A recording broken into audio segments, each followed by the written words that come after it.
في روبورتاج عبد الصمد طعم. نهاية أسبوع غير سعيدة بالنسبة لمستعملي محركات تستخدم الغازوال.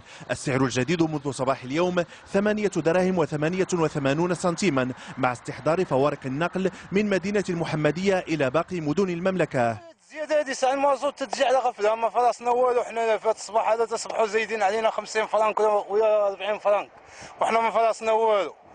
احنا كمواطنين حنا ما الغالب الله. الزياده في الكاربير او الزياده في المواد يعني اللي كتكون عندها مفعول يعني وعندها دور في الاستهلاك، خاصها تبقى دائما يعني في حاله مستقره.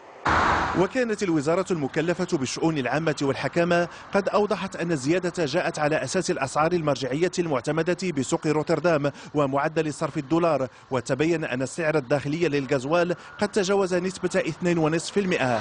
حنا دابا الزيادة كتزاد وحنا ما كيزيدونا والو، ديما حنا داكشي ناقص من المصروف ديالنا. انت عندك الروسيطة، عندك المازوت، عاد خصك داكشي اللي غادي يدي نتايا.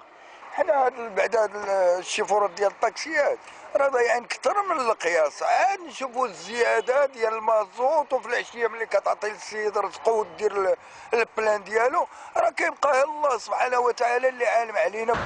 وحسب نظام المقايسة الذي تعتمده الحكومة، فإن أثمان المواد البترولية السائلة قابلة للمراجعة بالزيادة أو النقصان كل أسبوعين وفق تغيرات الأسعار الدولية ومعدل صرف الدولار مقابل الدرهم.